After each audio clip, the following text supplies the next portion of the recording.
Të dashur dëgjues të Radio Maris, ju ftojmë të ndjeqni emisionin Lexo Biblën me ne, me komentim biblik nga Don Simo, pikpamje katolike.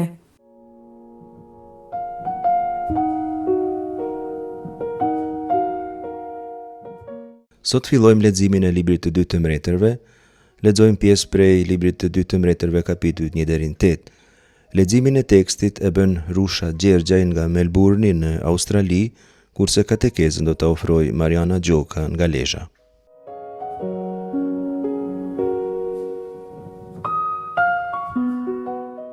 Nuk do të bëjmë një hyrje të veçantë tek libri i 2 të Mbretërve, sepse ajo që kemi thënë për librin e parë të Mbretërve, sa i takon autorsisë, teologjisë dhe periudhës së kompozimit të tekstit, vlen edhe për librin e 2 të Mbretërve. E vetmja gjë që duhet të përcaktojmë këtu është struktura e librit të 2 të Mbretërve, pra përmbajtjen e librit. Sa i takon historisë që tregon libri i 2 të Mbretërve mund të strukturohet këtë formë. Pjesa e parë është koha e mbretit Okozia dhe e marrëdhënies së tij me Elin, pra libri i 2 të Mbretërve kapitulli i parë 1 deri në 18 krejt fillimi. Atëherë pjesa e dytë është shumë e rëndësishme, Elia merret në qiell dhe Elizeu vjen profet sipas ardhës së tij, libri i 2 të Mbretërve kapitulli 2, rrethtat 1 deri në 25. Pjesa e tretë është koha e mbretit Joram, atëherë pjesa 4 gjithashtu e rëndësishme, është veprimtaria e profetit Elizeut, kapitulli 4 deri te kapitulli 8, rrethti 15. Pjesa 5 është koha e mbretit Jehu dhe përfundimi i kohës së dinastisë së Omri, dinasti shumë e rëndësishme, do ta përmendim patjetër. Libri i 2 të Mbretërve kapitulli 8, 16 deri në 36. Atëherë pjesa 6 është koha e mbretërve Atalia dhe Joasit në Jude, kapitulli 11 deri në 12. Pastaj mbretërit e Izraelit dhe të Judes deri në rënien e Izraelit në vitin 722 para Krishtit, në rënien e Samaris, pra kapitulli 13 deri në 17. Atëherë është koha e mbretërimit të Ezekis dhe reforma fetare e tij, jashtëzakonisht e rëndësishme, do ta përmendim, pra kapitulli 18 deri në 20. Pastaj koha e mbretërimit të Manaseut të Amonit, kapitulli 21, dhe koha e mbretërimit të Jozis dhe reforma e tij fetare, kapitulli 22 deri në 23. Përfundon libri i 2 të Mbretërve me mbretërinë e Judes dhe me shpërnguljen në Babiloni, pra kapitulli 23 deri në 25. Libri ka 25 kapituj, tregon histori prej kohës së përfundimit të misionit të profetit Elia, pastaj veprimtarinë e profetit Elisha ose Elizeut, si e quajmë ne, rënien e Samaris viti 722 para Krishtit, rënien e Jerusalemit 587-586 para Krishtit dhe mergimin në Babiloni. Janë të kuptueshme dy gjëra. E para, ne nuk mund të themi gjithçka. Ne do të përzgjedhim për koment disa pjesë që duken si më reprezentative të librit. E dyta, teksti ka si gjini letrare të dukshme histori, po në fakt ai ka në vete një gjini letrare tjetër, që është teologji historike. Pas tregimeve të ngjarjeve që shumë kanë edhe baza historike të vërteta, fshehen mësime fetare. Këto neve na interesojnë më shumë.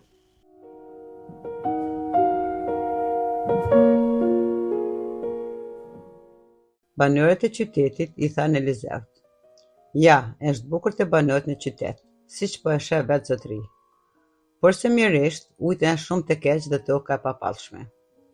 E ai u tha: "Me sillni një enë të re dhe në të qitni krip." Kur ja sollën ata, shkoi te burimi i ujit, e qiti kripën e të e tha: "Kështu thot Zoti, ja, e shërova ujit, në të s'do të ketë me vdekje as shtërpsi." Dhe u shëruoj deri me sot sipas fjalës që e dha Elizeu profet. Prej andej, Elizeu u gjet në Betel. Derisa po ecte rrugës, i dolën para disa fëmijë të vegjël për qytetit dhe shpëtitin duke thënë: "Hajde të lac, hajde të lac." Ky i shikoi e kur i pa, i mallkoi në emër të Zotit. Dhe ja dolën dy arinjën nga pylli dhe i shqyen 42 fëmijë. Prej andej, shkoi në malin e Karmalit dhe prej andej u kthye në Samari.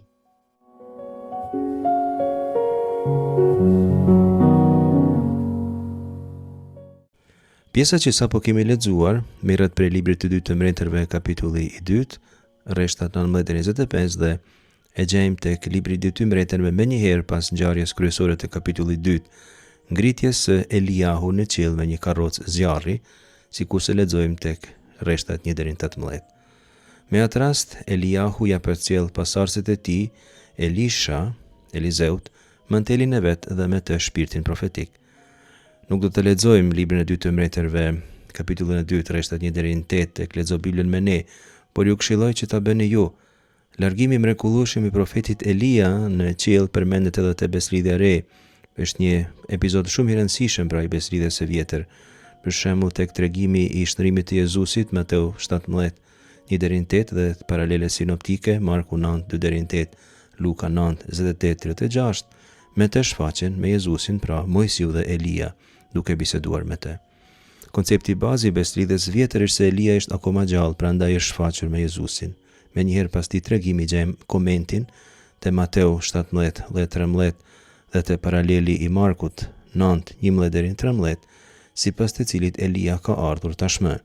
Jezusi pra ka fjalën për Gjon Pagzuesin. Gjoni sipas tij, Luka 1, 17 ka ardhur dhe do të shkoj para tij me frymë e me fuqi të Elis, për të kthyer zemrat e etërve ka fëmijët e të padëgjueshmit në urtinë të drejtëve që t'i bëj gati Zotit një popull të gatshëm. Pra Elia nuk konsideroi i vdekur, por pritej të kthehej.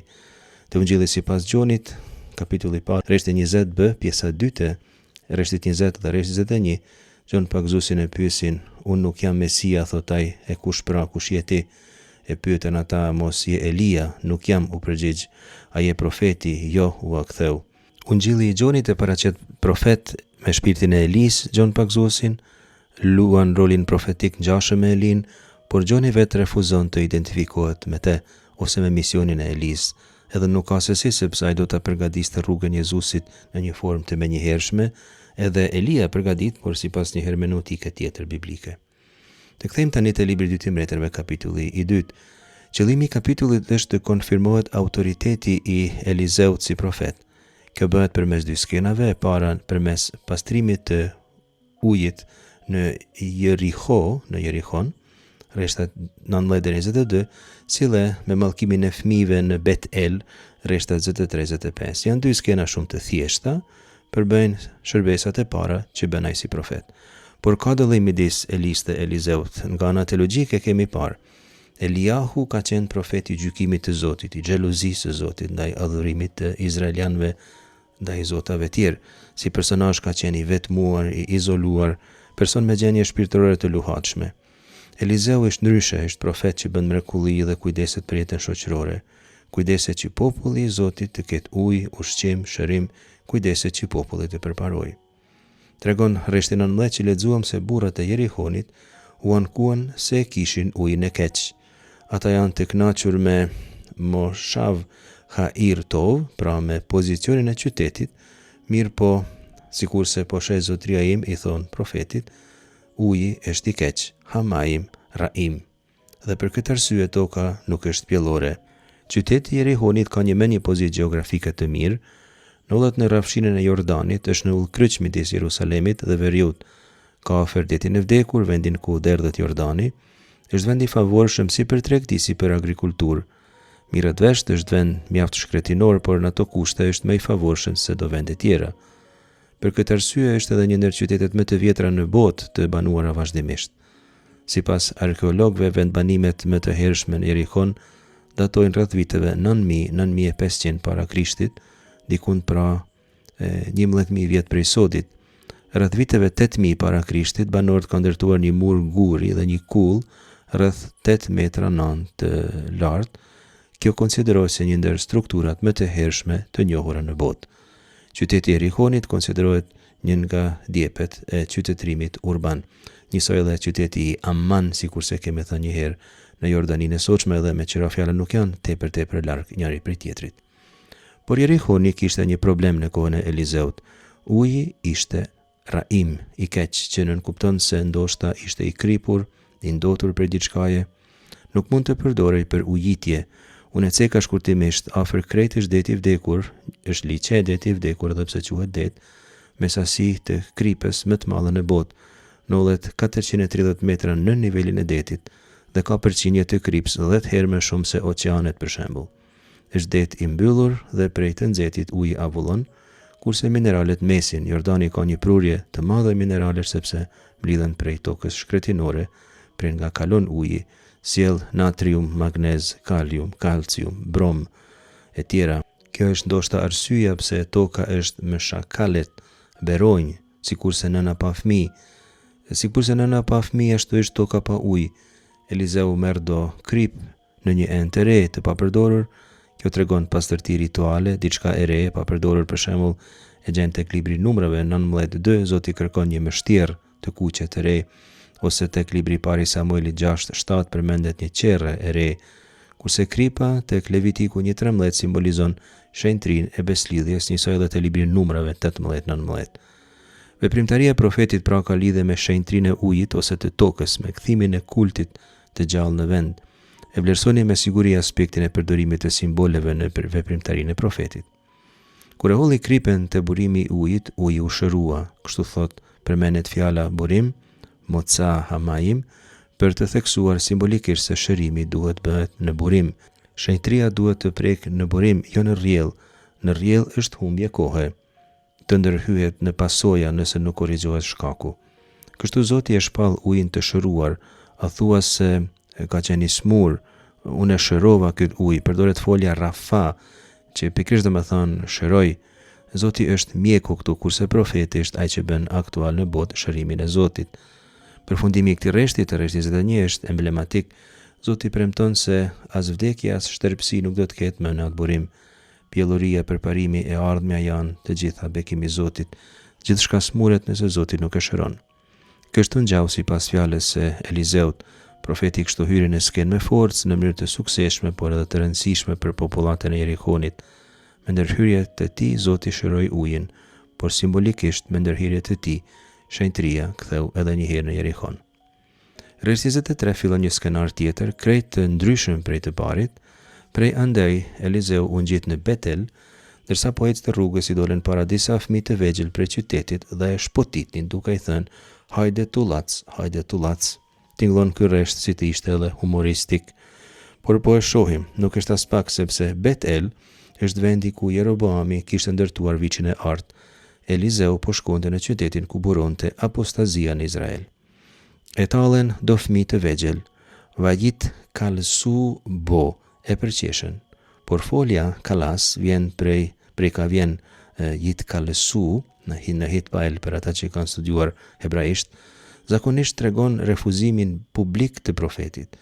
Nuk ishte akt fëmijësh, që fëmijët nuk din ta bëjnë atë punë dhe nëse e bëjnë, domethënë se dikush e ka mësuar. Ale kereach, ec tullac.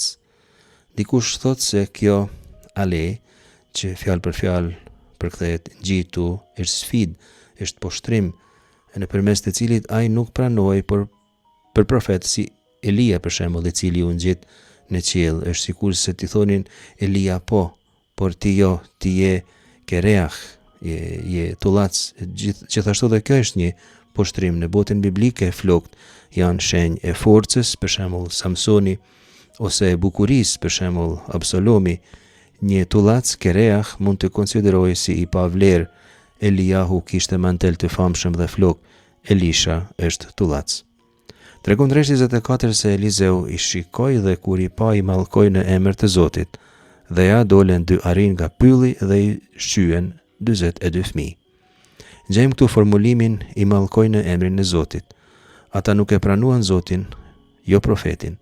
Nuk duhet të nënçmohet roli të dërguarve të Zotit, e as ata nuk duhet të fyen sepse janë të dërguar. Fakti se vinë harushat dhe han 42 fëmijë është puro simbolik. Në fakt, libri pari Samuelit 17:34 dhe 36 tregon se Davidi kishte luftuar suksesshëm kundër harushave, pra është e njëjta figurë simbolike harusha. Kush i qëndron besnik Zotit, i mund edhe harushat, por kush nuk i qëndron besnik Zotit, vdes prej tyne. Fjalë të urta, kapitulli 17, rreshti 19 thotë kështu: më mirë të takohesh me harushen që ja ke rrëmbyer klysht se me marranin për shembull që beson në marrëzinë e vet. Një i marr është më i rrezikshëm se harusha kur ja ke rrëmbyer klyshat. Është në fakt në kohën kur është më e rrezikshme se asnjëherë tjetër, është më e frikshme se kurrnjëherë tjetër. Harusha pra në këtë tekst përdoret si simbol i një kafshë shumë të rrezikshme. 42 fëmijët përfaqësojnë banorët e Betelit, qendrës së kultit të Viçit të Artë. Ata publikisht e refuzojnë profetin. Përfundimisht, rreshti 25, thot Elizeu shkoi në malin Karmel, pasi që ikun nga Betel, është vendi i sfidës së Elis, është vendi i qetësisë, i lutjes. Libri i 2 i Mbretërve kapitulli 45 thot se gruaja e Shunamit shkon tek Elisha në Karmel, në një vend heshtje pra.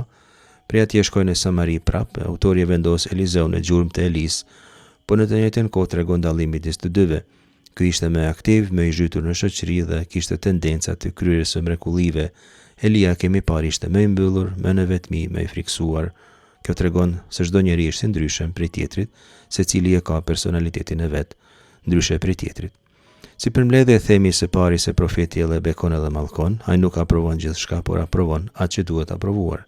Ndjek rregulloret e Mojsiut me përpikmëri dhe tregohet sipas tyre, edhe i butë, edhe i afërm, edhe shumë kërkues, edhe kritik.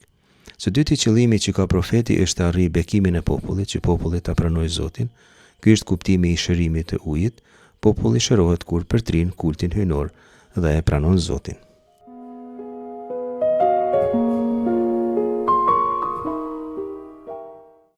Një grua prej grave të bijve të profetëve i luti Elizeut e i thoshte: "Shërptori yt, burri im, ka vdekur, e ti e di se shërptori yt ka qenë një njeri që e ka dashur Zotin, dhe ja ka dhuruar hudhenësit për t'i marrë 2 djemt e mi për t'i bërë sklavër." Elizeu u përgjigj: "Po çka do të bëj për ty? Çka ke në shtëpinë tënde? Më trego."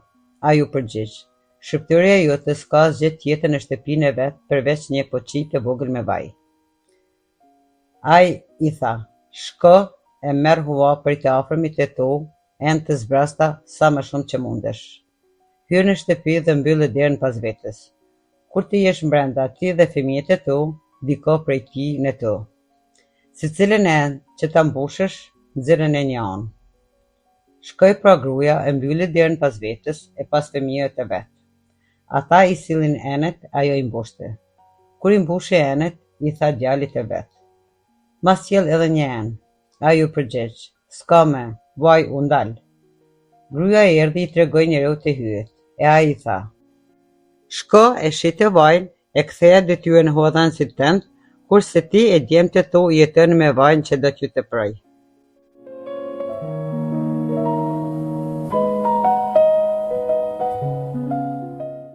Libri i 2 i Mbretërve kapitulli 4 rreshtat 1 deri në 7 që lexuam, fillon bllokun e mrekullive të Elisha, që i gjejmë te kapitujt 4 deri në 6.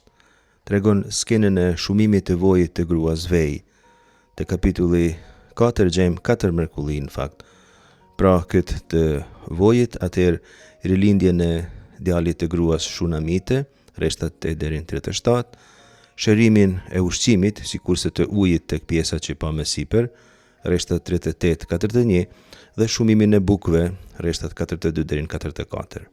E vreni se si shumë tregime të Ungjillit marrin frymëzim tek profeti Elia e sidomos te Elizeu. Këto 2 profetën janë shpesh në sfundin e tregimeve ungjillore.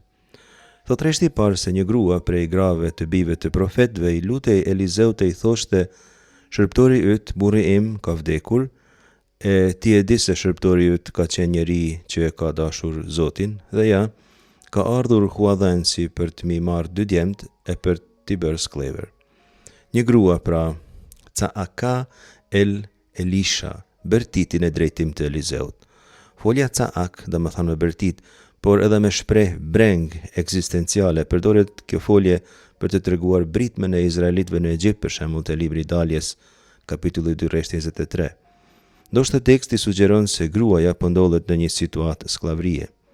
I kishte vdekur burri, shërptori yt, burri im ka vdekur, thot ajo, avdha ishi met. Gruaja e identifikon burrin e saj si antar të komunitetit profetik, në krye të cilit ishte Elizeu. Burri i saj pra ishte Avdha, shërbëtor i Elizeut. Ky burr ishte djalë profetësh. Gruaja pastaj e lëvdon burrin e vdekur, thot se ishte njeri që e kishte frikë Zotin, ishte pra besimtar. Tani kjo grua ndodhet në problem. Një grua besimtare ka me dvej Burri i saj ka qenë njeri i Zotit, por problemi kryesor është se kreditësi erdhi të marrë të dy fëmijët e Mrs. Clever. I kishin dikujt borxh dhe s'kishin t'ia kthejnë, ai në këmbim të parave ka kërkuar peng dy djemt të saj. I donte lë avadim, i donte për Clever. Këtë të drejt ja jepte Kamatçarit libri i Levitikut, kapitulli 25, rreshta 39 deri në 41, gjithashtu dhe ligji për 3, rreshti 15, rreshta 2 deri në 18, ishte normë e njohur edhe tek kodi i Hammurabit të numrat 117 e 119 nëse doni me i krahasu me pjesë biblike. Situata e gruas është katastrofike, pra burri vdiq, borxhi meti, kreditësi po vjen të marrë fëmijët. Jemi në fushën e ndihmës së vejushave që e kemi taku disa herë deri tash. Ajo në shtëpi kishte vetëm një shishe vojit, thot rreshti 2. Ishte ekstremisht e varfër. Profeti thot të rreshta 3 deri në 4, shko e merr hua prej të afërmve të tu, en të zbrazta sa më shumë që të munesh. Hyr në shtëpi dhe mbyll derën pas vetes. Kur t'jesh brenda, ti dhe fëmijët e tu, diko prej ti në to, se cilën enë që ta mbushësh nxirre në një anë. Ente zbrazta që kërkon profeti janë mjete ku do të duket mrekullia, por janë ente marrën në hua. Edhe kjo tregon varfri ekstreme. Al tim i ti, i thot profeti, mos kërko pak. Profeti e udhëzon gruan të mos kënaqet me pak, të mos ketë marrë me lyp en uha, por të kërkoj sa ma shumë që të gjej, sa en do të marrë uha, aq vaj do të shumohet. Por këshilla mos merr pak është simbolike, do me thonë faktikisht mos beso pak, por beso shumë. Mrekullia e Zotit është gjithmonë e madhe. Zoti është bujar, nuk është me pak pesh dhe e pak në numër. Ne do të mësohemi duke lexuar profetet, të kuptojmë simbolet, të kalojmë përtej fjalëve që gjejmë në tekst dhe të mësojmë të dalim në domethënien e simboleve, sepse janë shumë më të rëndësishme se vetë fjalët e tekstit. Profeti thot pastaj ta mbyll derën edhe pas fëmijëve, askush nuk do të shoh. Kjo tregon se mrekullia e Zotit ndodh në privatësi, nuk bën bujë, nuk bën spektakel. Tek rasti i Flisë së Karmelit, mrekullia e vrasjes së 450 profetëve që publike, aty që populli i tërë, por Elizeu e kemi thënë ishte personazh tjetër, ka tjetër personalitet, nuk janë njësoj të gjithë profetët. Kështu gruaja shiti vojin që u shumua ndër këto enë të marrë në borxh, sa enë pati, aq voj u mloll. Atëherë ajo e shiti vojin, e pagoi borxhin dhe kështu i shpëtoi djemtë vet. Patjetër se ky është një tregim në formë shembulltyre, është një mësim, ka mesazhe.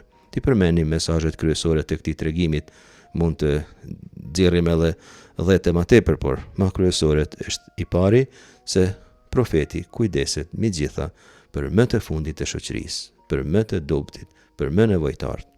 Ai nuk refuzon të përgjigjet dhe të ndihmoj dikë si një vejush që ka një më nevojë për ndihmë. Libri i Daljes 22, 21-23, ligji për trir 10-18, atëherë ligji për trir 24, 17-21, theksojnë se është domosdoshme me u kujdes për vejushat dhe jetimat.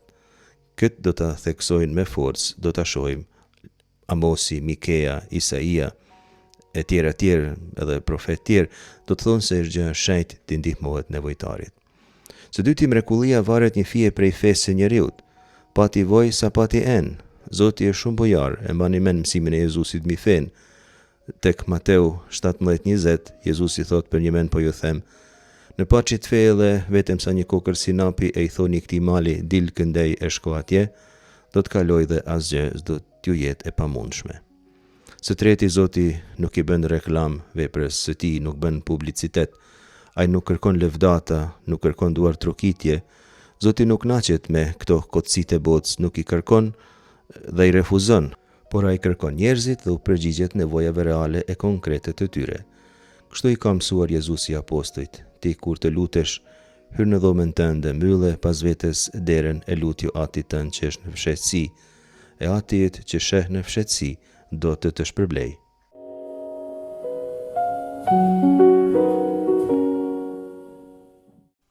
Namani, prisi i ushtrisë së mbretit të Sirisë. Ishte njeri me rëndësi të madhe në sytë e zotërisë së vet dhe i nderuar shumë, sepse me anën e tije, Zoti kishte shpëtuar serin, por se ky trim i mirë ishte i gërbulur. Në një qetim që bën disa prej serisë, grabiten edhe një vajzë e re nga dheu i Izraelit dhe kësaj i takoi të bëhej shërbëtorja e gruas së Naamanit. Kjo po i thot zënjes së vet: "O, sikur ti drejtoheja im Zot profetit që është në Samari, me siguri do të shërohet nga gërbuli e atij." Naamani shkoi dhe i tha zotrisë së vet: "Kështu e kështu ka thënë një vajzë për Izraelit." Mbreti i tha: "Ti nisu për rrugë, unë do t'i shkruaj mbretit të Izraelit një letër." Naamani u nis, me veti mori 10 talent argjend, 6.000 sikla ari dhe 10 palë petë kandrimi. Ja dërzoi letrën mbretit të Izraelit. "Në të thuaj, posa ta marrësh këtë letër, dije se kam dërguar shërbëtorin tim Naamanin që të shërohet prej gërbulës së tije."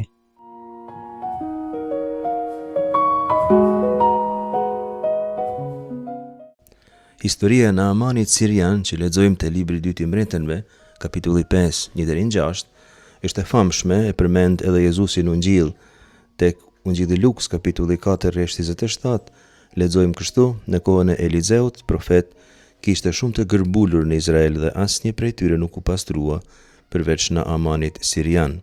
Në kontekstin e Ungjillit të Luks, referimi tek Naamani sirian ka disa qëllime. Së pari të tregoj se një i huaj pati besim më shumë se askush tjetër në Izrael, por Jezusi te Ungjilli Luks e merr edhe kuptimin që ka te libri i 2 i Mbretërve ky tekst, se mirësia e Zotit dhe mrekullia e tij nuk kufizohet brenda Izraelit, por shtrihet edhe tek popullatat përreth, bile duke u nisur prej mbretërve të tyre.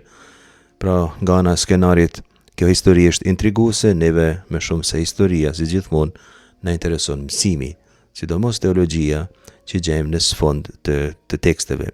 Mësimi bazisht ky: Zoti vepron edhe jashtë kufive të popullit të beslidhjes, edhe të ata që nuk i përkasin popullit të zgjedhur. Mëshira hyjnore sipas këtij cikli të Elizeut nuk ka kufi. Askush nuk mund ta shpall veten se ka ndonjë farë të drejtash ekskluzive mbi të. Thot rreshti i parë se Naamani, prisi ushtrisë së mbretit të Siris, ishte njeri me rëndësi të madhe në sytë e zotrisë së vet dhe i nderuar shumë, sepse me anë të tij Zoti e kishte shpëtuar Sirin, por se ky trim i mirë ishte i gërbulur. Kemi shumë informata në këtë rresht. Ky rresht është mjaft i dendur, ky rresht i parë. Ishte pra generali i ushtrisë siriane, tradicionalisht armike e Izraelit. Ushtria siriane në shekullin e 9 para Krishtit, Siria ishte armiku kryesor i Izraelit. Ishte shumë i respektuar ky njeri, duket njeri i mirë, por ishte i gërbulur. Ishte i respektuar për një arsye të papritur. Thot teksti se Kivo Natan Adonai të Shua la Aram, me anë të tij Zoti e kishte shpëtuar Sirin. Hyji i Izraelit kishte dhënë fitore ushtarake Siris nëpërmjet Naamanit. Pra, Zoti është sovran universal, nuk është një hyjni kombëtare, nuk është një hyjni personale. Zotit mund t'i lutet gjithkush dhe gjithkund, jo vetëm antarët e popullit të tij, dhe jo vetëm në Izrael. Ky njeri karakterizohet si Gibor Khail, është një shprehje që e kemi takuar tashmë disa herë, zakonisht do të thonë trim i fortë, por si shprehje frazologjike do të thonë edhe burr i mirë. Elementi heroik dhe mirësia zakonisht te kjo shprehje bashkëtojnë. Mirësia shpesh nënkupton edhe forcë, edhe heroizëm, me thënë të vërtetën. Mirë po, ky kishte qenë një fije i pafat, kishte fituar smundjen e Metsora, gërbulen. Pas të gjitha lëvdatave gjetën pikën e dobët të tij, dhe ishte një dobësi fizike, nuk kishte të bëjë me mirësinë e tij ose me vullnetin. Dëshira dhe vullneti shpesh janë të mëdhenj, por kufizimi fizik e bën të pamundur arritjen e secilës prej tyre ndonjëherë. E kemi përmendur termin Tsraat kur kemi folur për ligjet e Levitikut, sidomos tek libri Levitikut kapitulli 13-14. Është smundje gërbule që të ndan shoksh dhe kishte rregullore të rrepta në Izrael që duheshin mbajt që mos me infektu tjerët. Atje në pallatin e mretit ishte një vajzë e re prej Izraelit që ata kishin grabit. I shërbente gruas së Naamanit dhe në një far momenti i tha zonjës së vet, sikur se tregon rreshti 10, o sikur ti drejtohej im Zot profetit që është në Samari, me siguri do ta shëronte nga gërbula e tij. Ajo shpreh këtë dëshirë me sinqeritet, përdor ndaj foljen ahale, që zakonisht e përkthejmë o sikur ose ku me e marr. Ajo di me kë fol, me zonjën e vet, ka kujdes në këtë çështje delikate dhe i drejtohet personit me autoritet, gruas së Naamanit. Përse kujdeset ajo për Naamanin, nuk e dim, patjetër, por si duket edhe ajo ka respekt për këtë njerëz të mirë, por edhe sepse Zoti shpesh përdor të vegjëlit, ata që të gjithë i konsiderojnë si më të fundit për të shfaqur provaninë e tij.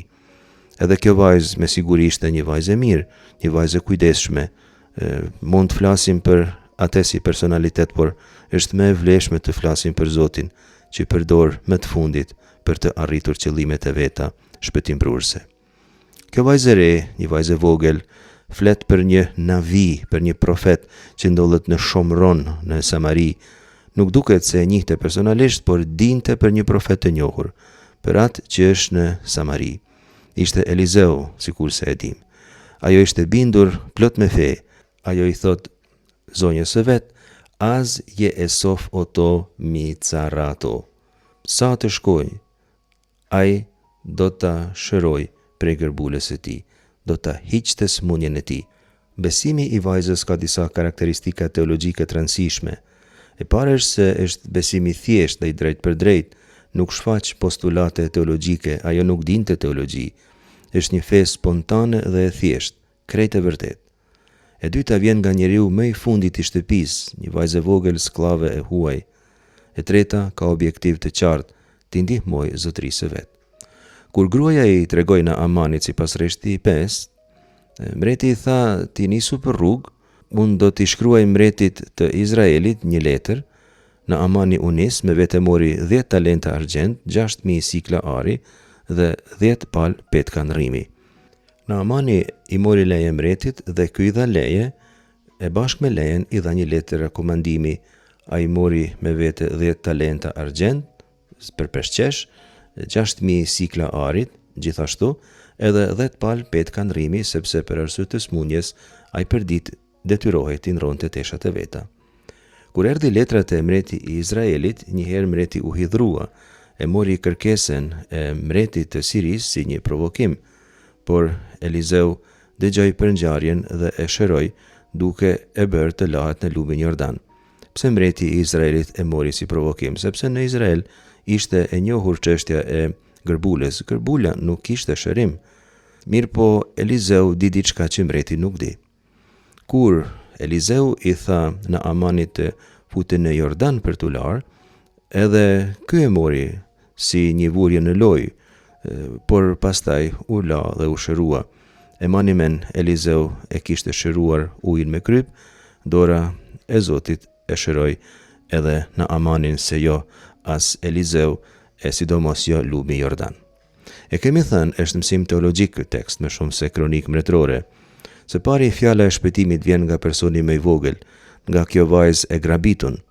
I vogli shpëton të mallin. Ky do të jetë edhe mësimi i Jezusit. Mund napim shumë citime, por për shembull te Ungjilli i Mateut, gjejmë kapitullin 5, rreshta 3 deri në 12, kemi mësimin e Jezusit në mal që e thekson këtë element. Por edhe kapitulli 11, rreshti 25, mund t'i referohemi letrës parë të Korintasve, kapitulli i parë, rreshta 26 dhe 9, dhe Shën Pali shumë shpesh e shpjegon këtë element teologjik, këtë shpëtim të papritur që Zoti ban prej me të vegjëlve. Së dyti, vajza beson me bindje, jo me slogane. E treta, dora e Zotit shëron gjithkënd, por mirësia e zemrës dhe besimi gjithmonë i paraprin bekimit.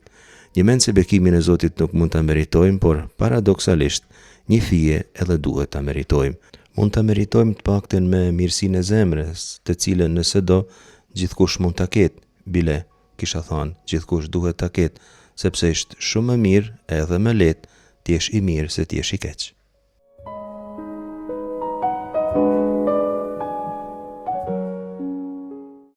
Libri i dytë i mbretërve fillon me rrëzimin e Okazis, i cili dërgon lajmëtar të pyesin Belzebubin, zotin e Akaronit, nëse dëshirohej apo jo nga sëmundja që i ra. Angjëlli i Zotit foli me Elin e Tesbiut, e ju tha: "Shkoni dilni para lajmëtarëve të mbretit të Samaris e thojeni: Pse, a nuk ka hyrë në Izrael që po shkoni të pyetni Belzebubin, zotin e Akaronit?" Zoti i tha: "Prej shtrojës që kërën, as se si s'do qosh, por do vdesësh." Mbreti kërkoi të përshkruanin njeriu që i tregoi, dhe ai e njohui që ishte Elia i Tesbiut. Ai e njohu nga veshja që kishte me gëzof e rrip lëkure, njeri i hyt, veshje karakteristike të profetëve dhe e gjon pagzuesit. Dallohen qartë dy persona të ndryshëm. Njeri, Belzebubi, domethënë Baali i mizave, zoti i mizave, i dhujtari pagane, princ i lartë. Vetë izraelitet, me kalimin e kohës i ndryshuan e javun emrin Zoti i mizave që ta tallnin këtë idhull. Kjo pjesë na tregon se deri ku arrin populli i Izraelit që largohet nga hyje e humbet besimin, e kushtohet idhujve dhe vdesin. Belzebubi në beslidhjen e re dhe sot lidhet me demonet, me Satanin. Kur Jezus shëron të djallosurin, të verbër dhe me mec. Mateu 12:22-30, ku farizejt i thonë që ky i dëbon djajt mendimin e Belzebubit, kryetarit e djajve. E Jezusi ju kthen përgjigje: "Nëse Satani e dëbon Satanin, ai është i ndarë në vetvete, e si atëherë do të qëndrojë mbretëria e tij?"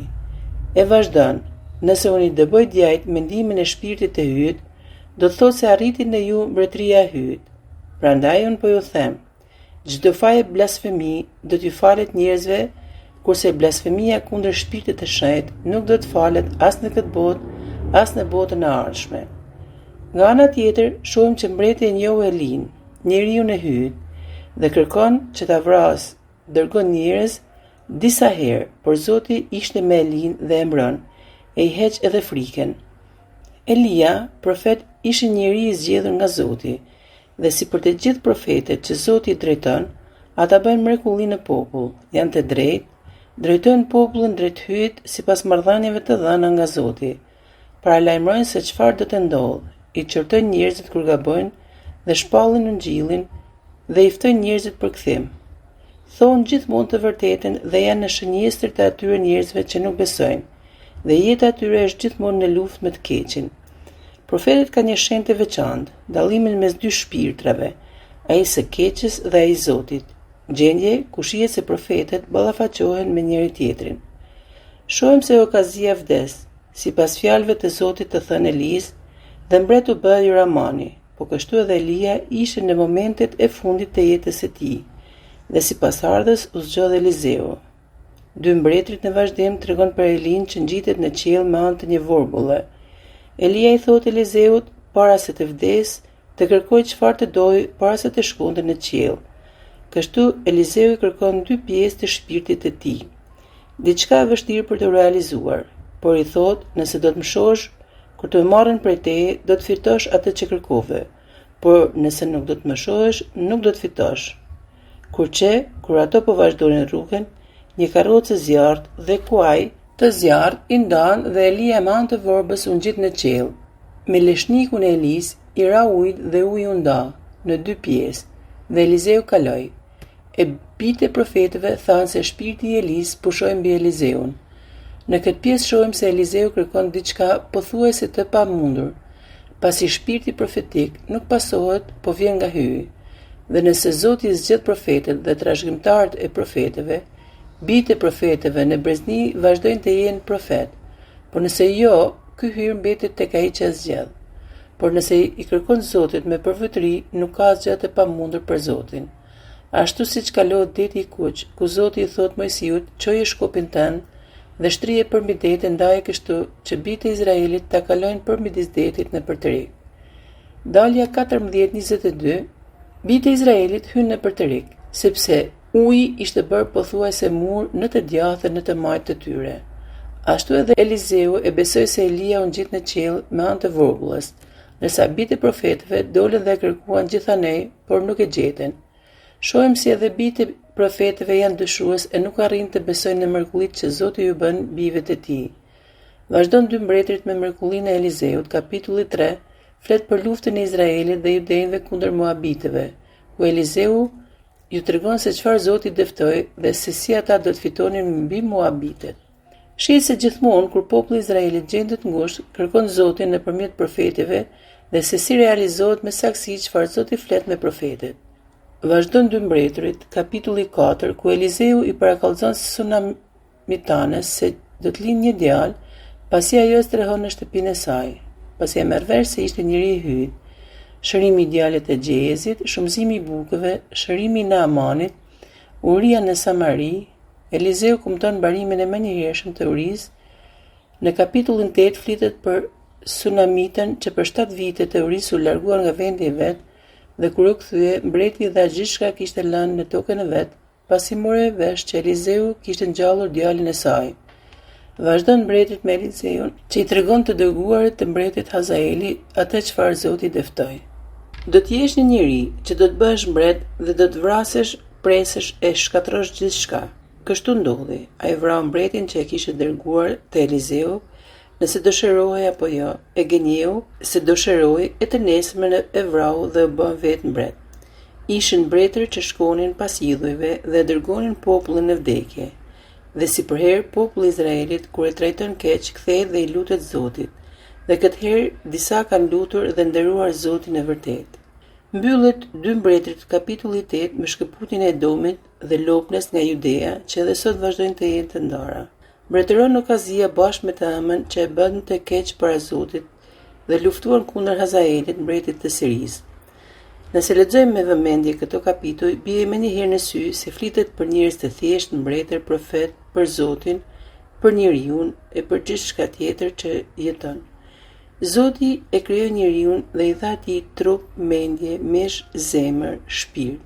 Shpirt përderisa gjallërohet nga prania e Zotit. Fryma e jetës. Mish që e bën ta shohim si një krijesë të kalpshme. Mendje që të shohim në të një krijesë të hyjt. Trupi që shpreh njeriu nga jashtë, zemër që të shqyrtoj mirë, të dalloj shpirtin e mirë nga ai së keqes. Bibla sheh njeriu si shëmbëllesë e krijuesit të hyjt. Sjelljet e ndryshme të njerëzve në rrjedhën e historisë përmbledhen në 2 kategoritë e njeriut, mëkatar dhe njeriu i ri.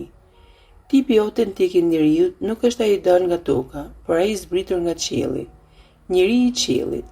Jezu Krishti është figura e Adamit qiellor, i vijëzuar në botën toksore, ndryshe nga Adami i vjetër. Zanafilla 2 na jep njeriu në 3 lidhje të tij kryesore, me Zotin, me tokën dhe me vëllezërit e vet. Njeriu toksor është një krijesë e lirë, në marrëdhënie thelbësore dhe të përhershme me hyjin. Nuk ka kuptim të flasësh për njeriu pa e vënë në marrëdhënie me hyjin, dhe është i lidhur me krijuesin e vet me bindje ndaj vullnetit të tij. Lejon njeriu të kuptojë që nuk është hyj, por është i varur prej tij, nga i cili merr jetë dhe kjo frymë i jep shpirtin atij vetvetiu pa u ndier.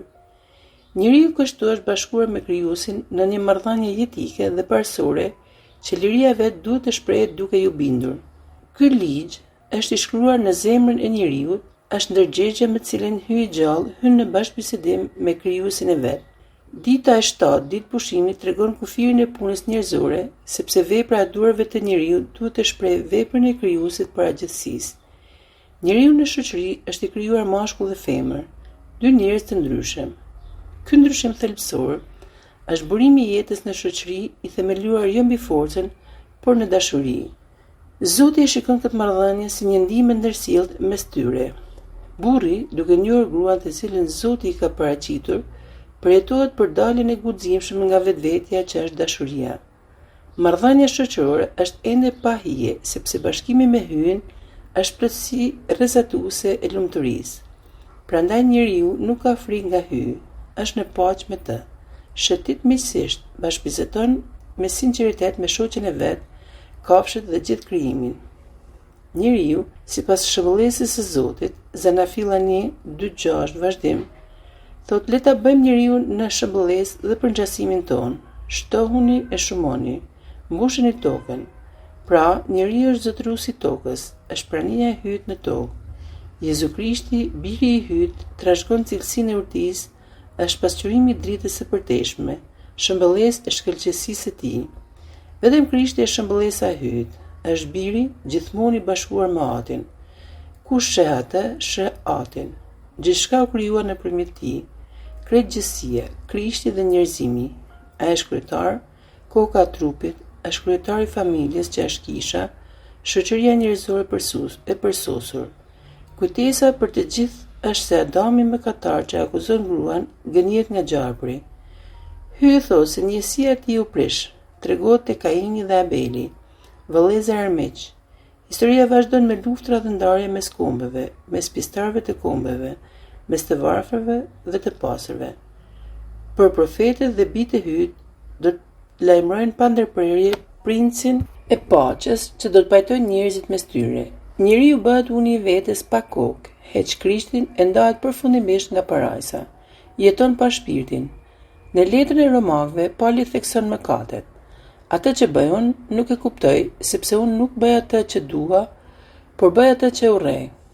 Romakëve 7:14 vazhdim, thotë njeriu e sheh se mishi i tij e ka bërë mendjen e tij mishtore, zemrën e tij gur dhe trupin e tij të kryej vepra të këqija. Ati i duket se po shkon drejt vdekjes. Një vendim kthimi i feje e bën mëkataren të lirohet nga kjo vdekje, për ulet e nuk hap gojë. Shkon si qengje në kasaphan, merr mbi vete dhimbjet tona. Fal plagëve të tij, ne jemi shëruar e vetmja vepër është të besojmë. Atë që hyj ka dërguar, sepse është unik, është ndërmjesi në mes hyjt dhe njerëzve. Krishti Jezus është njeriu unik, drejt të cilit besimtarët drejtohen nëpërmjet birit që ka dhënë jetën plot e përplot për gjithmonë. Nuk ekziston as grek, as judej, s'ka më skllav apo njerëz të lirë, s'ka më as burr as grua, sepse të gjithë jemi një në Jezu Krishtin. Njeriu është në gjendje të zotrojë situatat njerëzore, lirinë, skllavërinë, martesën, virgjërinë, secila ka vlerën e vet në Jezu Krishtin. Çdo ngatresë që simbolizon ndarjen është e kapërcyer me gjuhën e shpirtit të shenjtë që Krishti dhuron vazhdimisht. Kjo dashuri shprehet, nuk ka kuptim të flasësh për njeriu pa vënë në marrëdhënie me Zotin. E armiku i fundit, vdekja, do të jetë shkatëruar. Biri do t'ia dorëzojë mbretërimin hyjt, atë, dhe kështu hyjt do të jetë i gjithi në të gjithë. Prandaj edhe ne Zoti na fton të jemi shumë të kujdesshëm, ne si besimtar, shoqëri dhe kishë, që të shohim jetën tonë në syrin e Zotit, të pranojmë historinë tonë, në çdo vështirësi t'i kërkojmë ndihmën e tij dhe bashkë me vëllezërit tanë në Krishtin të lutemi që të shohim hirin e Zotit në jetën tonë, të mos i lëmë asnjë hapësirë djallit të na ndajë, të na shkatërrojë jetën, familjet, shoqërinë, sidomos fëmijët që janë e ardhmja e shoqërisë. Të zgjedhim drejtues që jetojnë në hirin e Zotit dhe udhëheqin popullin në rrugën e Zotit. Të zhdukim njeriu mëkatar nga jetët tona dhe të kthehemi në njerëz të rinj me fe dhe besim, që të ecim në rrugën e Zotit e të meritojmë parajsën qiellore.